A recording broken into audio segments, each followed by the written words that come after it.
last day. The topic is not so difficult, but I think in the interest of the audience, I'll try to keep it at 8 minutes. So this was the case. I'm thankful to Dr. Behel and also the other organizers who have given me the opportunity. It's a very nice India Live and a lot of good people are sitting here. So 84-year-old elderly gentleman, unstable angina with calcified vessel right coronary artery ROTA performed. So I just want to discuss whether the stent can be actually required or not. How to go? Okay. So we all know that rotational atherectomy has been used for a long time. So I just directly go to the case. He's an 84-year-old unstable angina, diabetic, non-hypertensive, with a simple looking lesion in the right coronary artery. The left system I have not been able to download here. Left had some lesion in the distal left main and also the LED. So we thought we will do the stage sitting. And this looked very simple. Actually, everybody will say that this is not so difficult, although the calcium is visible there. So tight calcific lesion in both the views, and we thought that we'll tackle the left system after doing the right system, because left had some more problematic area, which we could not do it later on because this was very problematic. So we attempted the RCA, which looked easy. 1.5 millimeter balloon could not cross, and this was a whisper wire, and we did not take much out of it. We tried our best. We took 2 wires also, and a buddy wire technique, and the wire, the balloon would not go. So this was looking challenging, and at that time ROTA was not immediately available in our lab because we have to sometime look for the burr at that time. So we had to postpone this case for the next day. I discussed with the patient whether he will be available costing, because the cost of the ROTA ablation is little more as compared to this, and the patients are not always affordable. So we discussed whether we will go for bypass surgery or not. Patient refused bypass surgery. Also, he was so elderly and he was rather frail. So we did not push too much, and we took the option of ROTA ablation for right coronary artery. Temporary pacemaker as a routine we deployed. So the problem was that even the ROTA guide wire unable to cross the very tight lesion. I mean, this was something surprising, and maybe there was some angulation. But of course, with the help of whisper guide wire, you facilitate crossing the ROTA wire deep enough into the RCA. We were successful in putting the ROTA wire deep. Eventually placed deep into RCA, whisper guide wire of course removed. This is, and then when we were trying to do the ROTA steps, though it was absolutely difficult to put the rotational burr deep down into the mid segment. So at all the places we had difficulty, but we did not lose hope.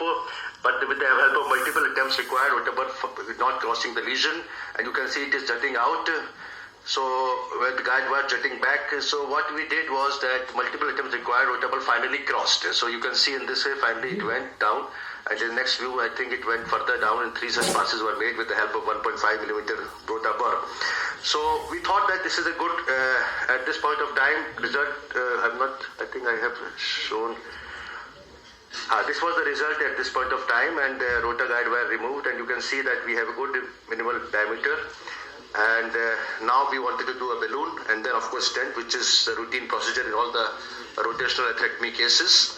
So again the challenge was because now we had crossed the wire, and even 2.5 millimeter balloon, which we thought should be optimum to make it channel so that we can put the stent, and it would not go despite a good rotational atherectomy done with the 1.5 millimeter burr.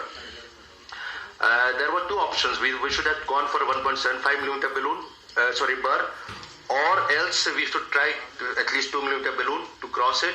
So finally with the 2 millimeter balloon, we were able to cross with great difficulty and dilatation then at the 18 atmosphere pressures. At that particular time, we did not have the burr of 1.75, so we thought what to do, and the result, which looked, finally this was the result. And we discussed, in fact, we had colleagues also in our cath lab at that point of time. What we do, we decided not to do anything, because when we 2.5 millimeter balloon was not going, so we thought the stent would not go, and we did not have the option of 1.75 or 2 millimeter burr, and so therefore we decided not to stent it. We were pretty sure that stent will not cross. So there was no deception, as you can see after 2 millimeter balloon. It looked like a stent like result. So I wanted for the audience thought process that can we leave it or we should not leave it. But of course we left the patient at this point of time. We deferred the stent. Patient clinical follow-up of 2 years is satisfactory. In fact, his left lesions are still not being tackled as a point of time, and the patient is doing very well. So this is not this is something which is not major learning, but I would say that sometimes you have to really accept the balloon angioplasty post ROTA ablation atherectomy, and without putting a stent, because doing too much and you will end up with dissection in the proximal coronary artery. You try too many other guide wires to go deep throating, and all those things could have been done. But we did not want to do too much in an elderly frail patient whose left system was also not so good. Thank you very much for the kind attention. It was a very small case, but we were successful in using this.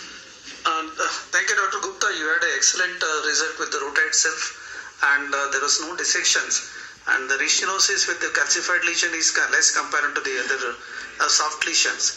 I think you had done a wise decision of taking, especially considering the age. So what the patient requires is more important than what we know.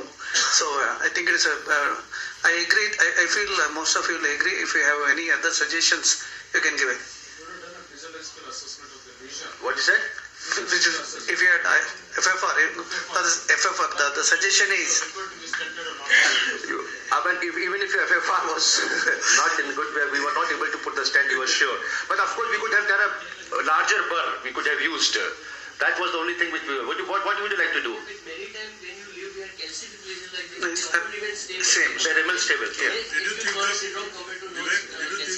taking an extra guide, exercise? Yeah. Justify. Dr. Gupta. Guide catheter, support guide catheter, like